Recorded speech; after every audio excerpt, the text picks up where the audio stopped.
Welcome back to the channel today, guys. Today we're gonna have a video of our best settings, our best sliders for realism. We're gonna do Heisman this time. Last time we did All-American, but honestly I've played around a little bit with Heisman and I feel like it gives a little bit harder feel. Like All-American can still be hard if you make it that way, but I've been tuning Heisman a little bit better, and this honestly provides really good results. So without further ado, let's get right into it. So quarterback accuracy, we're gonna have at 45. This is our stuff, so this first section is gonna be our settings. So 45, I've been notice that you complete a lot of passes, so I'll just tune it down just a little bit, and this works pretty well. Pass blocking up to 55, so you add 5. This will help your pass blockers just do a little bit better. If not, you're gonna get rushed every single time, and it's just gonna be really abysmal unless you're like a really top team. Wide receiver catching turned down to 42. Our wide receivers catch a lot of stuff, but not as much as CPU's wide receivers. So this is just to turn it down. This will provide a little bit more realistic catch or quarterback completion percentages and stuff like that. So this will be a little bit better to just like get realistic stats and stuff like that. Maybe not, they might drop some catches that are wide open, but you know, that is kind of realistic. Players do drop catches that are wide open. Run block, we just left at 50. It seems to provide pretty good run blocking. You're still gonna get stuff sometimes, but sometimes you'll still get good results. Fumbles, we just turned up to 52. I wasn't seeing a lot of fumbles, but when I turned it up past this, it kind of got a little bit too fumbly, if you will. So this provides still good stuff. Your quarterbacks are still going to fumble sometimes. They don't have good carrying. I've noticed that quarterbacks fumble all the time, like unless you don't slide. Like you could protect, you can truck somebody, whatever it is. You don't even have to be juking and you'll fumble a lot. And it's really interesting. I don't know what, it must be a glitch in the system because they fumble way too often. Pass defense reaction time. So this is yours. You're going to turn this up because if not, your defenders will look just completely lost. They'll just stand there as the ball comes right next to them. So this helps them a lot. I may still turn this up in the future, but for this version 2, it's going to be a 68. Interception turned down to 40. You're going to pick off everything, and this still, you can pick off a lot of stuff. Like if it's right to you, you're still going to catch it, and you'll run the other way. But 40 is good. It doesn't allow like too many, like you're not going to turn around and moss somebody, but you're going to catch stuff that comes right to you.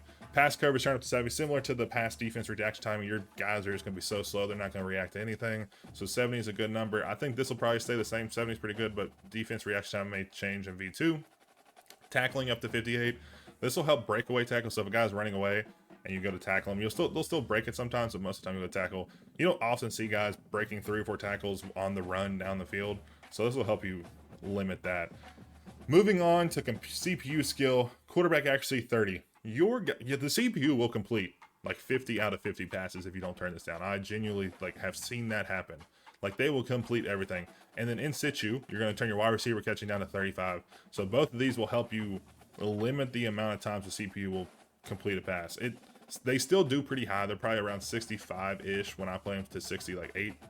But it's still better than like I was getting like literally 90% completion percentage. It was insane. So I turned those down. Pass blocking there and I turned up to 55. If you have a really good defensive end and you user him, you're going to get a ton of sacks. So I've like kind of stopped using our defensive ends. If it's not a very good defensive end, doesn't have like these block shedding abilities and stuff like that, or the takeoff ability like the rabbit jumping. Like the rabbit jumping is insane for defensive ends. Like you're going to get past the lineman all the time. So you're going to get a lot of sacks still if you user the guy, but this provides... You'll get a couple sacks on some really bad defensive lines when you play them, but you're not going to get as many when you play really good teams. And that's kind of what I've built this for, is you're doing a rebuild and you're not a good team. When you play good teams, it feels like you're playing good teams. When you're playing bad teams, you're still going to be able to beat those bad teams. Run blocking, left out of 50, seems to like it provides good results.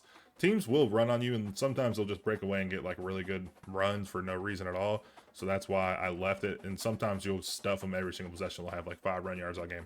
It's back and forth. And I've noticed a lot of these settings, like a lot of the gameplay, like I'll come on one day and it'll feel really good in one aspect, but not really good in another. But then the next day it'll flip. But then the next day it'll be even. So like this still needs some tuning, but I think this right now provides a lot of good results. Fumbles, we're going to leave at 52, similar to ours, or not move. We're going to move up to 52, similar to ours. It provides a good amount of fumbles. And then pass defense reaction time for the CPU on Heisman. The reaction time is insane. They will literally be running the other direction 15 yards away from you. And as soon as you press that button, they'll turn and go towards it. It was insane. So I turned this all the way down to 12. It may seem like a lot, but trust me, 12 is still good. They'll still turn around if you throw a bad pass and pick you off. It's actually incredible. Interceptions, to also help with this, turn it down to 30. I might turn this down a little bit in V3, but for V2, we're going to have it on 30. And they'll come in, they'll pick stuff that comes to them, but most of the time they'll deflect it. Again, I wanted good stats out of the game. I don't want to throw 7 interceptions a game. Even if I throw bad passes, I know I shouldn't be throwing passes, but I'd rather have them deflect them, which is more realistic Not every single game is going to have 7 picks. There are going to be games where you do throw 4 picks. That is real life, but I don't want every single game to be that game. You know what I'm saying? So we turn this down to 30. Pass coverage, we're on 23. Similar to pass defense reaction time. You could probably toggle this a few, but they will be on you like white on rice. Like there are many times where literally there is nobody open on our field because the defender is right on them the whole time, and it's pretty annoying. So this helps that a little bit. You'll find an open receiver most of the time, but there are still some times where you're going to get covered, and that's just because the play call is good on the defensive end. Tackling, turn it up to 60. I was breaking a lot of tackles. I don't know if it's because I was trucking or what, or like I was just juking people out. This helps a lot. Like you're not going to be able to juke every single player out unless you have a badge or whatnot. So you're still going to have to run well and stuff like that. You're going to have to try to truck people. You're just not going to be able to juke everybody. This tackling will help with that. Next up, we have special teams. And this goes for both ways. I turned field goal per hour to 30. I legitimately saw a dude when I had it at 45 or like 40 or something hit a 62-yard field goal, which would have been like the longest ones in history. I was like, there is no way anybody in college right now is hitting that. So I turned this all the way down 30.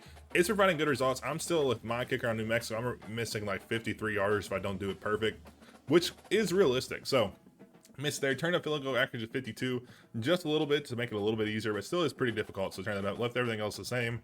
Next up, we have game options. Injuries I turned down to 25. Fatigue I turned up to 55.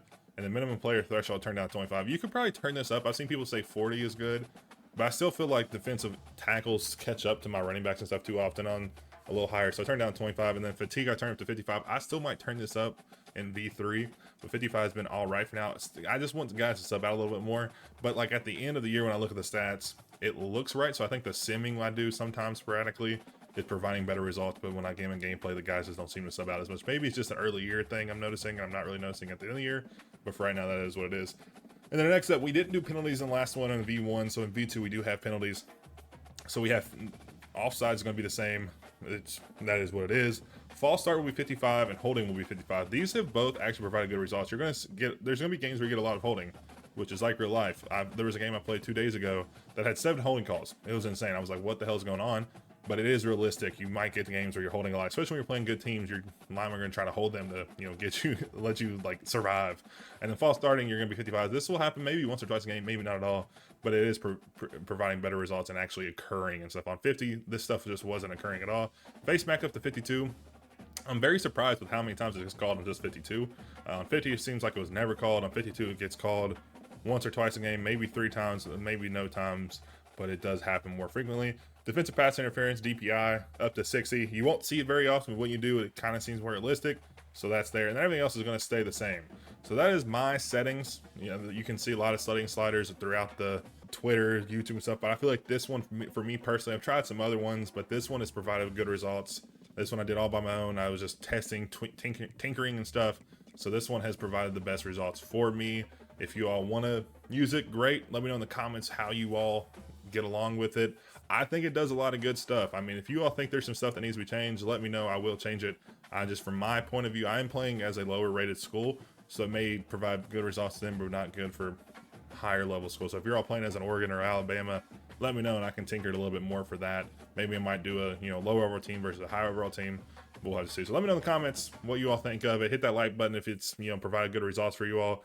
And then hit that subscribe button if you want to stick around for, you know, version 3, other college football content or baseball content. If you're into baseball, we have a Road to the Show series going. So we're going to keep producing videos for y'all to watch. So hit those, do those things for me, and I'll catch you all in the next one.